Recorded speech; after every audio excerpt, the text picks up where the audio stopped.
नमस्कार दोस्तों, राम राम, सत श्री अकाल, जय हिंद, जय भारत। दोस्तों, मैं KR जाखड़ रीजनिंग गुरु स्वागत करता हूँ आप सभी का अपने YouTube channel KR Jakhar sir academy में।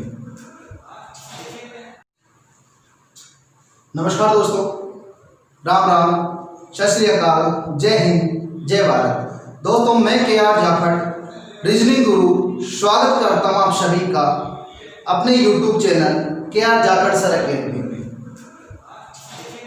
दोस्तों, बात करते हैं सबसे पहले जो प्रीवियस वीडियो में हमने मैट्रिक्स के आपको 2 क्वेश्चन दिए थे जो आपको होमवर्क में करने थे। सबसे पहले उनकी बात करते हैं, फिर चलेंगे हमारे अगले टॉपिक की ओर। तो दोस्तों, पहला जो क्वेश्चन था वो आपका था NOTE नोट। तो सबसे पहले हम NOT और E इनके जो 5 कोड निकलने वाले हैं वो 5 कोड निकालते हैं। उसके बाद चलेंगे हम हमारे नेक्स्ट चैप्टर की ओर। तो सबसे पहले दोस्तों N की बात की जाए तो N यहाँ लिखा हुआ है, तो ये 5 नंबर पंक्ति और 9 नंबर का स्तंभ है। जैसे कि प्रीवियस वीडियो में हमने बात करी थी कि जो भी अक्षर होगा उसका जो कोड निकाला जाएगा उसमें पहले पंक्ति का क्रमांक और बाद में स्तंभ का क्रमांक लिया जाएगा। तो N का पहला कोड क्या हो गया 59। और जो व्यक्ति जिन्होंने मैट्रिक्स का वीडियो नहीं देखा है, पहले मैट्रिक्स का वीडियो देखें, उनको अच्छे से समझ में आएगा। ये आपके प्रीवियस वीडियो के होमवर्क का क्वेश्चन था जिसका हम सॉल्यूशन कर रहे हैं। दूसरे N की बात करें, यहाँ लिखा हुआ है तो 66 यहाँ पर आ जाएगा, 6 नंबर पंक्ति और 6 नंबर स्तंभ।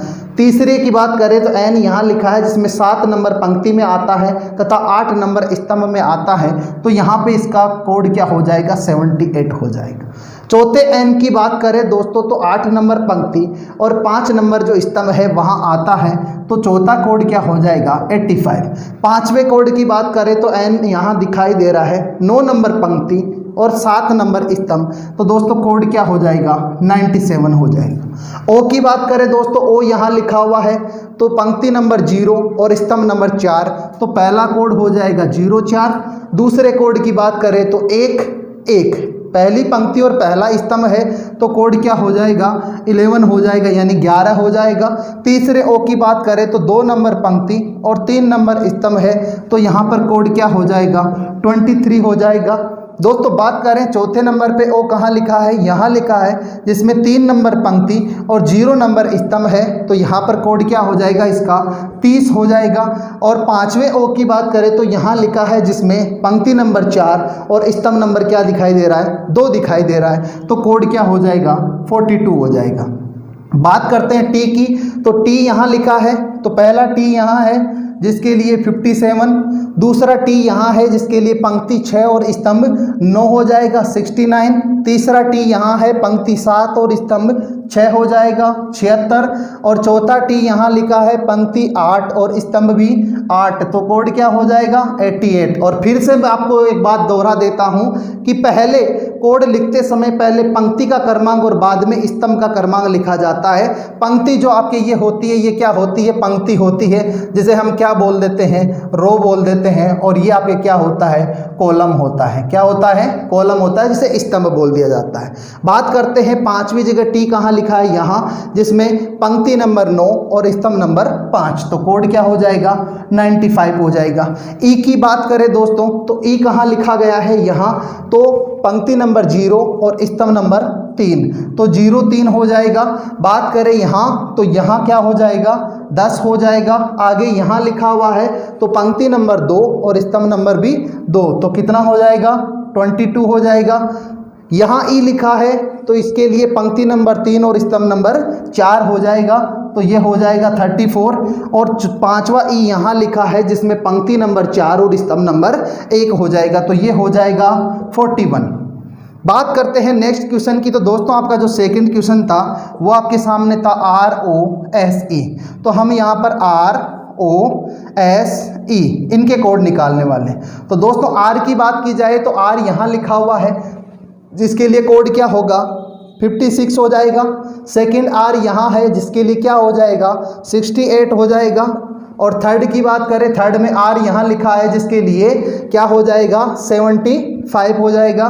तो 75 हमने लिखा। और चौथे R की बात करें तो यहाँ लिखा है जिसमें 87 क्या हो जाएगा 87। और 5वें नंबर पे आर की बात करें, यहाँ लिखा हुआ है तो 5वें नंबर पे क्या हो जाएगा, 99 हो जाएगा। आगे बात करते हैं दोस्तों ओ की। तो ओ के 5 कोड अभी अभी हम लोगों ने निकाले हैं कि किस प्रकार से ओ के कौन कौन से कोड यहाँ पर होने वाले थे। तो ओ के 5 कोड हमने निकाले हैं, वो कौन से हैं, 0, 4, 11, 23, 30, 42। तो ओ के कोड वापस हमें निकालने की आवश्यकता नहीं है। बात करते हैं एस की। तो एस कहाँ लिखा हुआ है, यहाँ लिखा है, जिसमें पंक्ति 0 और स्तंभ 1 है। तो एस का कोड क्या हो जाएगा, 0, 1। यहाँ लिखा है पंक्ति 1 और स्तंभ 3 है, तो क्या हो जाएगा, 13 हो जाएगा, 13 हो जाएगा। अगला एस यहाँ लिखा है पंक्ति 2 स्तंभ 0 है, तो क्या हो जाएगा, 20 हो जाएगा। अगला एस यहाँ लिखा है जिसमें पंक्ति 3 और स्तंभ क्या है, 2 है, तो कितना हो जाएगा, 32 हो जाएगा। और अगला एस यहाँ लिखा है पंक्ति 4 और स्तंभ भी क्या है, 4, तो क्या हो जाएगा, 44। उसके अलावा ई की बात करें तो दोस्तों ई के कोड भी अभी अभी हमने यहाँ निकाल लिए हैं। तो दोस्तों उम्मीद है ये क्वेश्चन आपको अच्छे से समझ में आ गए होंगे। और ये क्वेश्चन समझ में आ गए हैं तो दोस्तों उसी तड़कते भड़कते अंदाज में शुरुआत करते हैं आज के टॉपिक की। तो दोस्तों ये थी आपके होमवर्क की बात, और अब हम जो बात करने वाले हैं वो हमारे नए टॉपिक की उसी तड़कते भड़कते अंदाज में बात करने वाले हैं जल व दर्पण प्रतिबिंब की। तो दोस्तों जल व दर्पण प्रतिबिंब के लिए सिंपल सी मैं बात यदि आपको बताऊं तो हम इतना लंबा चौड़ा इस दर्पण और जल प्रतिबिंब के टॉपिक को नहीं लेने वाले हैं। क्यों नहीं लेने वाले हैं उसका कारण भी मैं बता देता हूँ। दोस्तों यहाँ 2 वीडियो 3 वीडियो हम इसके नहीं बनाने वाले हैं। क्यों? क्योंकि इसके लिए पहले हम बेसिक थ्योरी देखेंगे कि ऐसा होता है तो क्यों होता है, और उसके जस्ट बाद आपको एक रामबाण बताने वाला हूँ, यानी ऐसा तरीका जिसमें जल व दर्पण प्रतिबिंब के किसी भी चीज़ को याद करने की आवश्यकता नहीं है। बिना याद किए केवल एक नियम ध्यान में रखते हुए हम जल व दर्पण प्रतिबिंब के प्रत्येक यानी कि सारे के सारे क्वेश्चन हल कर सकते हैं। तो दोस्तों देखते हैं दर्पण और जल प्रतिबिंब के बारे में।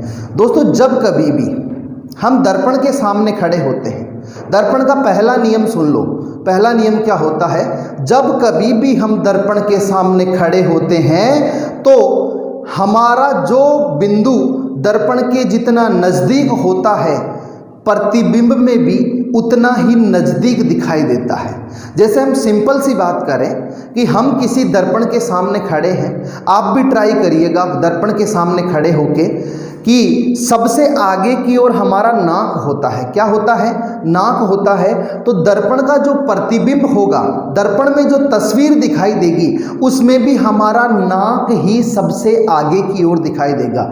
आप जैसे जैसे दर्पण के नज़दीक जाओगे दोस्तों, आपके प्रतिबिंब में जो तस्वीर दिखाई दे रही है उसमें भी आपके दर्पण की प्रतिबिंब की तस्वीर का नाक जो है वो आपके नाक के पास आता जाएगा। कहने का तात्पर्य ये है कि जो वस्तु या जो बिंदु दर्पण के जितने नज़दीक होती है प्रतिबिंब में भी उतने ही नज़दीक दिखाई देती है, और जो वस्तु जितनी दूर होती है प्रतिबिंब में भी उतनी ही दूर दिखाई देती है। जैसे मैं बात करूं कि एक पानी का कोई गड्ढा है या पानी का कोई हौज है जहां आप खड़े होकर देखते हैं, ऐसे आप उसके किनारे पे खड़े हैं, ऐसे उसके किनारे पे खड़े हैं, आप देखेंगे कि नीचे जो पानी में तस्वीर दिखाई दे रही है उसमें ये जो आपके पैर हैं, यहाँ आपके जो पैर हैं उन पैरों के पास में पैर और सिर पूरा नीचे यानी कि जस्ट उल्टी तस्वीर दिखाई देती है। तो वो कारण क्या है कि ये दर्पण का नियम काम करता है, जो बिंदु जितना नज़दीक होगा उतना नज़दीक और जो जितना दूर होगा उतना ही दूर दिखाई देगा। दोस्तों जल प्रतिबिंब में पूरा उल्टा हो जाता है, जबकि दर्पण प्रतिबिंब में दायां का बायां और बायां का दायां हो जाता है। आप तस्वीर देखेंगे किसी दर्पण में, किसी शीशे में अपनी तस्वीर देखेंगे तो दोस्तों आप यदि अपना बायां हाथ उठाते हैं तो तस्वीर जो दिखाई दे रही है उसका दायां हाथ उठता हुआ दिखाई देगा। उसका दायां हाथ। यदि इसी नियम को हम सिंपल तरीके से समझें कि हमारे सामने कोई व्यक्ति खड़ा है, हम उससे हाथ मिलाना चाहते हैं, हैंडशेक करना चाहते हैं, तो आप जैसे खड़े हैं ऐसे यदि हाथ करेंगे तो उसका इस साइड वाला हाथ निकल के आएगा, क्योंकि दाएं से दायां और बाएं से बायां हाथ मिलाया जाता है। तो दोस्तों उसका इस साइड का हाथ जो आपकी तरफ से तो बायां है लेकिन उसकी तरफ से क्या होगा, दायां होगा। अब एक नियम सुनो सिंपल सा, जब कभी भी किसी दर्पण को अगल बगल में लगाया जाएगा, यानी कि दोनों में से किसी एक साइड में लगाया जाएगा, तो उससे निकलने वाला जो प्रतिबिंब होगा वो कौन सा प्रतिबिंब होगा, दर्पण प्रतिबिंब होगा। याद रखना दोस्तों, उससे निकलने वाला जो प्रतिबिंब होगा दर्पण प्रतिबिंब, यानी कि मिरर इमेज। कौन सी इमेज, मिरर इमेज। चाहे इस बगल में लगा दिया जाए चाहे इस बगल में लगा दिया जाए। उसी प्रकार यदि किसी दर्पण को ऊपर या नीचे की ओर लगाया जाता है तो उससे निकलने वाला जो प्रतिबिंब होगा वो कौन सा प्रतिबिंब होगा, जल प्रतिबिंब होगा। याद रखना दोस्तों इस बात को, उससे निकलने वाला प्रतिबिंब कौन सा होगा, जल प्रतिबिंब होगा, यानी कि वाटर इमेज, जिसे हम WI के नाम से प्रदर्शित कर देते हैं। अब देखते हैं, हम ऐसा तरीका देखने वाले हैं, वीडियो को लगातार आप लोग देखते रहे, अंत तक देखें। 10 से 12 मिनट का वीडियो बनने वाला है, ज़्यादा लंबा वीडियो नहीं बनने वाला है, लेकिन ऐसे रामबाण तरीकों के साथ हम इस क्वेश्चन करने वाले हैं दर्पण और जल प्रतिबिंब के, जिसमें चाहे कोई संख्या पूछ ली जाए, चाहे कोई अंक दे दिया जाए, चाहे कोई अक्षर दे दिया जाए, चाहे अक्षर हिंदी वर्णमाला का हो, चाहे अक्षर अंग्रेजी वर्णमाला का हो, चाहे कोई नाम दे दिया जाए, चाहे नाम हिंदी का हो चाहे अंग्रेजी का हो, चाहे कोई प्रतीक चिन्ह दे दिया जाए, चाहे किसी प्रकार की कोई आकृति दे दी जाए, दोस्तों हम सभी प्रकार के क्वेश्चन केवल एक ही तरीके से हल करने वाले हैं। जैसे मैं बात करूं कि यहाँ पर हमारे सामने एक अक्षर लिखा हुआ था, क्या, ई लिखा हुआ था। कौन सा अक्षर लिखा हुआ था, हमारे सामने एक जो अक्षर है वो ई लिखा हुआ था। यदि ई की बात करें दोस्तों, यदि इसका जल व दर्पण प्रतिबिंब निकालना, तो हमें पता है जब जब भी इसके साइड में दर्पण लगाया जाएगा ये इसका मिरर इमेज निकलेगा। मिरर इमेज का मतलब क्या है, दर्पण प्रतिबिंब। तो इस दर्पण के पास में ये पॉइंट पास में दिखाई दे रहे हैं और इन पॉइंट्स की बात करें तो ये पॉइंट दूर दिखाई दे रहे हैं। तो ये प्रतिबिंब कैसा बनेगा, ये प्रतिबिंब इस प्रकार से बन के निकलेगा। उम्मीद है ये बात आपको समझ में आई होगी। यदि इसकी जल प्रतिबिंब की बात की जाए तो दोस्तों इसका जो जल प्रतिबिंब है वो जल प्रतिबिंब, ये दोनों पॉइंट नज़दीक है, ये दूर हैं, तो नज़दीक वाले नज़दीक और दूर वाले दूर, यानी कि ये वापस यहाँ से उल्टा होके इसी प्रकार से दिखाई देने वाला है। आपसे क्वेश्चन पूछा जाएगा, क्वेश्चन कैसे, निम्न में से कौन सा अक्षर है जो जल व दर्पण दोनों प्रतिबिंबों में समान रहता है, अर्थात कोई परिवर्तन नहीं होता। इस प्रकार से क्वेश्चन पूछेंगे। आपको ई दे दिया, आपको ए दे दिया, आपको टी दे दिया और आपको एच दे दिया। अब आपको पता है ई यहाँ तो सेम है लेकिन यहाँ बदल गया। ए की जब बात करेंगे और ए के सामने जब कोई दर्पण होगा तो ए दर्पण प्रतिबिंब में तो ऐसा ही होगा लेकिन जल प्रतिबिंब में बदल जाएगा। बात करें टी की तो दोस्तों टी यदि यहाँ रखेंगे तो टी दर्पण प्रतिबिंब में तो समान रहेगा लेकिन जल प्रतिबिंब में बदल जाएगा। लेकिन दोस्तों बात करी जाए एच की तो दोस्तों एच दर्पण में भी समान होगा और जल में भी समान होगा। इस प्रकार से आपसे क्वेश्चन पूछे जाएंगे। चलो ये बेसिक बात थी इसकी। अब एक क्वेश्चन लेते हैं हम, पहले हम बेसिक थ्योरी से उसको सोल्व करेंगे और उसके बाद उसी क्वेश्चन को हम इस तरीके से हल करने वाले हैं कि हमें किसी भी प्रकार की चीज़ को याद करने की आवश्यकता नहीं पड़ने वाली है और हमें याद करना भी नहीं है। दोस्तों देखते हैं, एक क्वेश्चन लेते हैं। हमने यहाँ पर लिख लिया राम, एक शब्द लिख लिया हमने राम। तो दोस्तों उसका यदि मिरर इमेज देखा जाए मिरर इमेज। तो मिरर इमेज कैसा बनेगा, एम पास में है तो एम आएगा और वो भी उल्टा होके, लेकिन आपको पता है एम उल्टा हो जाए चाहे सीधा हो जाए उसका कोई प्रभाव नहीं पड़ता, दायां का बायां बायां का दायां कर दो कोई फर्क नहीं पड़ेगा। ए की बात करें तो ए भी ऐसा का ऐसा आ जाएगा। अब जो आर है उसके ये पॉइंट देखिए, ये पॉइंट दर्पण के नज़दीक है, किसके बजाय, इन पॉइंटों के बजाय, इन बिंदुओं के बजाय ये बिंदु दर्पण के नज़दीक है, तो दर्पण के नज़दीक ये बिंदु आएंगे और दूर ये बिंदु चले जाएंगे। तो ये हो गया इसका मिरर इमेज। अब इसकी बात करें दोस्तों वोटर इमेज की, तो वोटर इमेज की यदि बात करें तो यहाँ ये जो पॉइंट हैं आपको दिख रहे हैं, ये आप ये समझ के चलिए कि आप यहाँ खड़े हैं, ये आपके पैर हैं, ये आपका सिर है। तो पैरों के पास में पैर आएंगे और सिर दूर दिखाई देगा, तो ये प्रतिबिंब कैसा बनेगा, ये आर कुछ इस प्रकार से दिखाई देगा। यदि आर को पानी में देखा जाएगा तो इस प्रकार दिखाई देगा। ए कुछ इस प्रकार दिखाई देगा। एम की बात करें तो एम कुछ इस प्रकार दिखाई देगा। ये हमने एक क्वेश्चन लिया। एक क्वेश्चन हम और लेते हैं, चर्चा करेंगे कि किस प्रकार से उनको, अभी जो हम पॉइंट डिसाइड कर रहे हैं, बिना पॉइंट डिसाइड किए भी हम उनको किस प्रकार से हल कर सकते हैं, उसके बारे में दोस्तों अभी हम बिल्कुल चर्चा करने वाले हैं। एक क्वेश्चन हमने ले लिया आकृति का। एक आकृति आपके सामने बना के दे दी गई, एक आकृति बना दी,